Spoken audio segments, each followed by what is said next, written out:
जीवन हमें एक मौका देता है, इसलिए जब भी सही कॉलेज चुनने का समय आए तो सिर्फ मंगलायतन यूनिवर्सिटी आपके बेहतरीन भविष्य और सर्वांगीण विकास के लिए।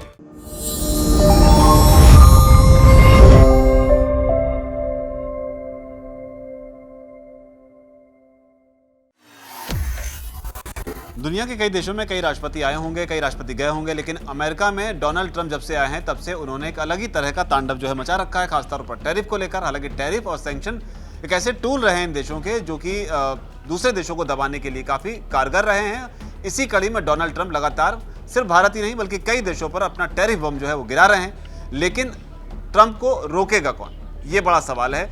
और रोकने के लिए क्या दुनिया अब इसमें भारत की ओर देख रही है, क्योंकि भारत इसका ताज़ा शिकार आप इसे में कह सकते हैं। और इसी कड़ी में अब दुनिया के कई देश जो हैं वो भारत से संपर्क साधने की कोशिश कर रहे हैं। इसमें कई देशों के नाम हैं, उस पर जानकारी देने में सबसे मौजूद हैं रजत समझेंगे। रजत, क्या है ये पूरा मामला और क्या भारत की तरफ अब दुनिया के कई देश जो हैं वो देख रहे हैं कि ट्रंप की इस लड़ाई में अब भारत इसमें अगवा बनेगा? देखिए, अभी मौजूदा समय में दुनिया में दो बड़े वैश्विक मुद्दे हैं। पहला है टैरिफ, कई देश उससे पीड़ित हैं। कई देशों पर ट्रंप ने टैरिफ मनमाना लगाया है, हालांकि कुछ देशों को उन्होंने रियायत दी है। और दूसरा एक मुद्दा है रसिया और यूक्रेन वॉर। लगातार ट्रंप उसे रोकने में असफल रहे हैं। ट्रंप को ये लग रहा था कि वो रसिया और यूक्रेन के बीच युद्ध रुकवा देंगे, लेकिन अभी तक उसमें असफल हैं। और यही वजह है कि अब दुनिया के कई देश भारत की तरफ देखने लगे हैं। पहले बात कर लेते हैं टैरिफ को लेकर के। आपको याद होगा कि जब ब्राज़ील और भारत दोनों पर टैरिफ का ऐलान किया गया, ब्राज़ील पर भी 50% टैरिफ लगाया गया। उसके बाद से जब ब्राज़ील के राष्ट्रपति लूला से वहां के मीडिया के लोगों ने पूछा कि क्या आप ट्रंप से बात करेंगे, तो उन्होंने सीधे तौर पर मना कर दिया। बोला, हम ट्रंप से बात नहीं करेंगे। अगर हमें बात करनी होगी तो हम भारत के प्रधानमंत्री नरेंद्र मोदी से बात करेंगे। अगर हमें बात करनी होगी तो हम चीन के राष्ट्रपति शी जिनपिंग से बात करेंगे। क्योंकि ट्रंप की जो असली नाराजगी की एक और वजहों में से एक है वो ब्रिक्स भी है। ब्रिक्स लगातार मजबूत हो रहा है और उसमें ब्राज़ील, भारत, चीन, रूस ये एक बड़े साझेदार हैं। उसकी वजह से लगातार ये उनकी नाराज़गी है।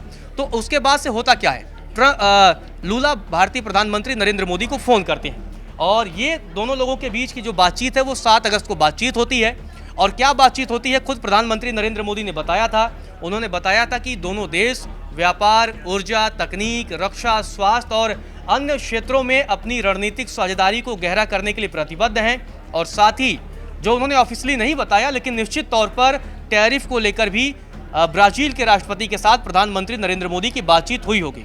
अब इससे अंदाज़ा लगाया जा सकता है कि जब टैरिफ ब्राज़ील पर भी लगाया जा रहा है तो ट्रंप से बात करने की बजाय प्रधानमंत्री नरेंद्र मोदी से बात कर रहे हैं। और ब्रिक्स के जरिए एक संतुलन बनाने की कोशिश होगी कि टैरिफ पर किस तरीके से अमेरिका से निपटा जाए और अमेरिका को जवाब दिया जाए। अब दूसरे मसले पर आते हैं, रसिया और यूक्रेन युद्ध।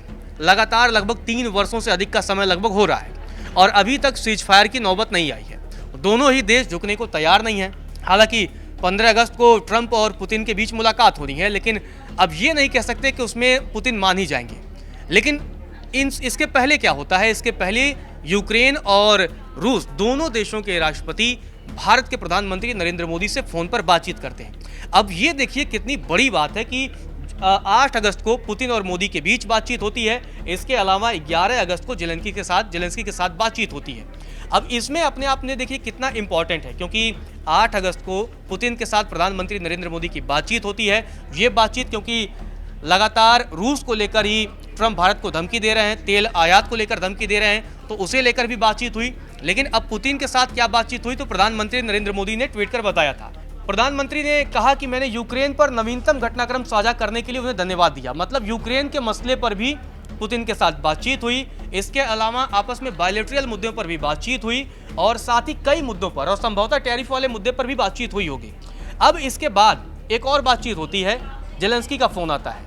जेलेंस्की के साथ भी भारत के प्रधानमंत्री की बातचीत होती है और ये बातचीत जो है लगभग ये माना जा रहा है कि क्योंकि भारत का स्टैंड डे 1 से क्लियर है कि दोनों देशों को आपस में बैठ करके अपने मसले को सुलझाना चाहिए और सीज फायर करना चाहिए। भारत लगातार दोनों देशों के बराबर संपर्क में है और दोनों देशों के हितों की बात कर रहा है। भारत का हमेशा से उद्देश्य यही रहा है कि आप शांति के साथ बैठकर किसी भी मसले का समाधान कर सकते हैं। और प्रधानमंत्री ने भी यूक्रेन के राष्ट्रपति के साथ बातचीत के बाद यही लिखा। उन्होंने लिखा प्रधानमंत्री ने कि राष्ट्रपति जेलेंस्की से बात करके और हाल के घटनाक्रमों पर उनके दृष्टिकोण सुनकर खुशी हुई है। पीएम मोदी ने जेलेंस्की के साथ बातचीत के मसले पर आगे लिखा, मैंने संघर्ष के शीघ्र और शांतिपूर्ण समाधान की आवश्यकता पर भारत की स्थिति से भी अवगत करा दिया है। मतलब कहीं ना कहीं ये अब संभावना देख रहे हैं पुतिन और जेलेंस्की दोनों की मोदी इसमें हस्तक्षेप कर सकते हैं, भारत इसमें हस्तक्षेप कर सकता है, क्योंकि ट्रंप के बस की अब बात नहीं लग रही है। इसी वजह से यूक्रेन और रूस अब दोनों भारत की तरफ आशाओं की दृष्टि से देख रहे हैं। इसके अलावा भारत ने हर संभव मदद देने का भी भरोसा दिया है और साथ ही ये भी कहा है कि हम यूक्रेन के साथ अपने द्विपक्षीय संबंध मजबूत करने के लिए प्रतिबद्ध हैं। तो आप समझ सकते हैं कि टैरिफ का मसला हो या अब मसला हो युद्ध का मसला हो, रूस यूक्रेन के युद्ध का मसला हो, इन दोनों मसलों पर अब भारत की तरफ दुनिया की निगाहें टिक रही हैं, क्योंकि ट्रंप वो विश्वसनीयता खोते जा रहे हैं जो राष्ट्रपति चुनाव में एक दुनिया को लग रहा था कि हाँ ट्रंप आएंगे, दुनिया की राजनीति में बदलाव आएगा और दुनिया में काफ़ी हद तक एक तरीके से शांति आएगी। लेकिन जब से इस बार ट्रंप राष्ट्रपति बने हैं तब से अपने फैसलों को लेकर लगातार वो विवादों में घिरे हैं और अब दुनिया को नए नेतृत्व की ज़रूरत महसूस हो रही है और एक ऐसे नेतृत्व की ज़रूरत महसूस हो रही है जो सबको साथ लेकर चल सके, जो सबके हित की बात करे, जो सबके हित की बात कर सके। वसुधैव कुटुंबकम की बात होती है। लेकिन आपने बताया कि किस तरीके से यूक्रेन जो है वो फ़ोन पर बात कर रहा है, रूस से भी फ़ोन पर बात हो रही है।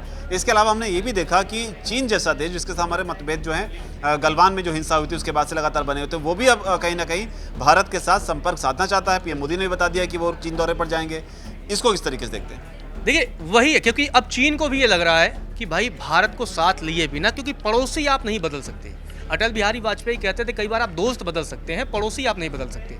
तो पड़ोस तो भारत ही है और ऐसे में चीन को भी अब ज़रूरत महसूस होने लगी, क्योंकि ये पूरा जो समीकरण है वो ब्रिक्स का है। ब्रिक्स में ब्राज़ील आता है, इंडिया आता है, चाइना आता है, रसिया आता है और दक्षिण अफ्रीका आता है। तो ये जो देश हैं वो देश विकासशील देश हैं और उन्हें अब ज़रूरत महसूस होने लगी है कि अगर अपनी साझेदारी मजबूत नहीं होगी तो अमेरिका उनका फ़ायदा उठाता रहेगा, अमेरिका अपनी मनमानी करता रहेगा। आज चाहे टैरिफ की बात हो, आने वाले समय में और कई सारे प्रतिबंधों की बात करता रहेगा, क्योंकि जो यूरोप की राजनीति है वो लगभग अमेरिका के अधीन है।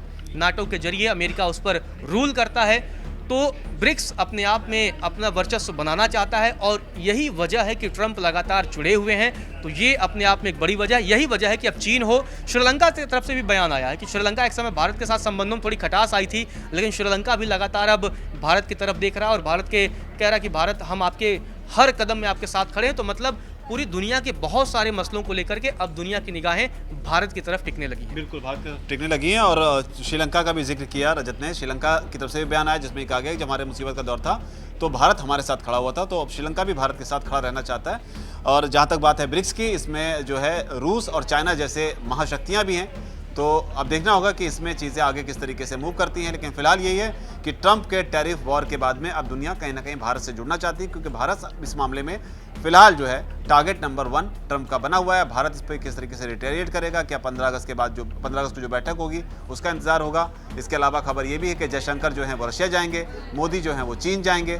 तो डिप्लोमेटिक फ्रंट पर भी लगातार काम हो रहा है, लेकिन अब दुनिया कहीं ना कहीं भारत की ओर देख रही है। लेकिन क्या भारत यहाँ पर अपनी भूमिका निभाने के लिए पूरी तरीके से तैयार है, ये आगे आने वाले वक्त में पता चलेगा। इस पूरे रिपोर्ट पर आपकी क्या राय है, नीचे कमेंट सेक्शन में उसे आप जरूर लिखिए। धन्यवाद।